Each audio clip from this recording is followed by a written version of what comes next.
I'm Jack, and I've lived in this small town in the US my whole life. It's a quiet place, the kind where everyone knows everyone, and not much changes. But there's one place in town that everyone avoids, the old hospital on the outskirts. They say no one comes back from there, and I never believed it until I found out for myself. It started as a dare. My friends knew I was the skeptical type, never buying into the local ghost stories. So when they dared me to spend the night at the hospital, I couldn't refuse. It was just an old, abandoned building. What could possibly go wrong? The hospital was a massive, crumbling structure, swallowed by vines and shadows. The windows were shattered, and the air was thick with the smell of rot and mildew. The front door creaked loudly as I pushed it open, the sound echoing down the dark, empty corridors. I stepped inside, and immediately, I felt like I'd made a mistake. The air was heavy, almost suffocating, and there was a deep, unnatural cold that seeped into my bones. But I kept going, telling myself it was just nerves. As I walked through the halls, my flashlight flickering with each step, I noticed something odd. The walls seemed to be covered in strange symbols, like they were drawn in a hurry. The further I went, the more I noticed. The symbols were smeared in what looked like blood. A sound echoed down the hall, a soft, almost imperceptible whisper. I froze, shining my flashlight around, but there was no one there.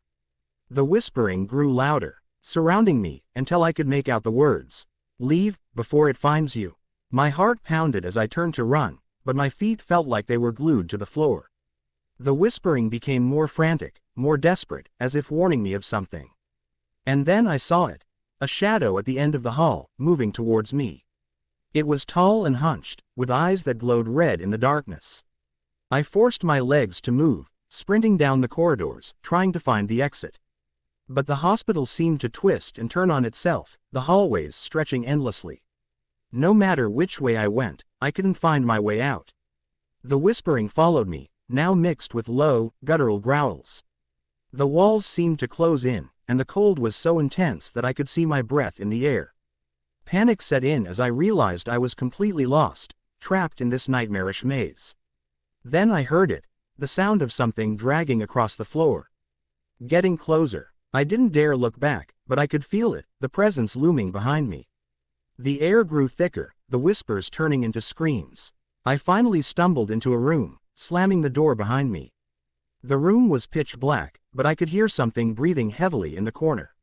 My flashlight flickered back to life, revealing the source of the sound, a figure crouched in the corner, its face hidden in the shadows. Before I could react, it lunged at me, knocking the flashlight out of my hand.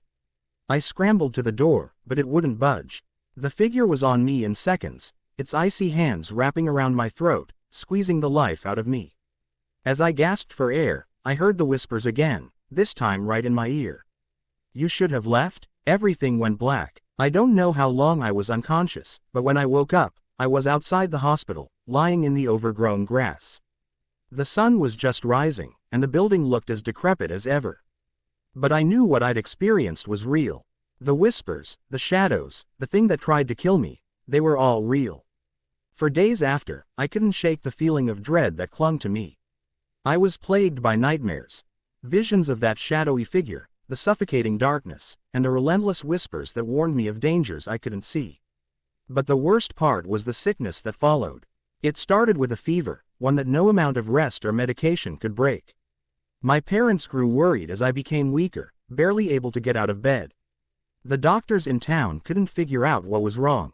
I was admitted to the local hospital, where they ran test after test, but nothing came up. They said it was like my body was shutting down, as if I was being drained of life itself. My skin was pale, my eyes hollow, and every breath felt like a struggle. I spent weeks in that hospital, growing weaker by the day. My parents were beside themselves with worry, and the doctors were baffled.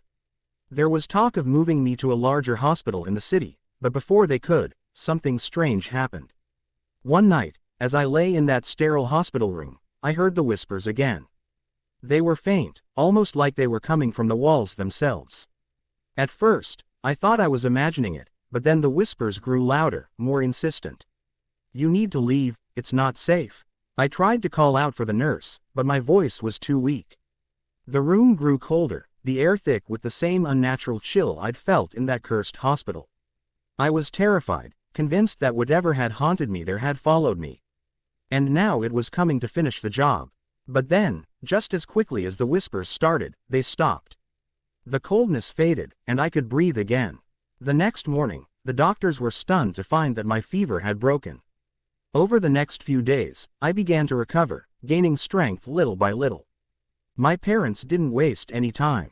As soon as I was well enough, they made the decision to leave our small town and move to Chicago.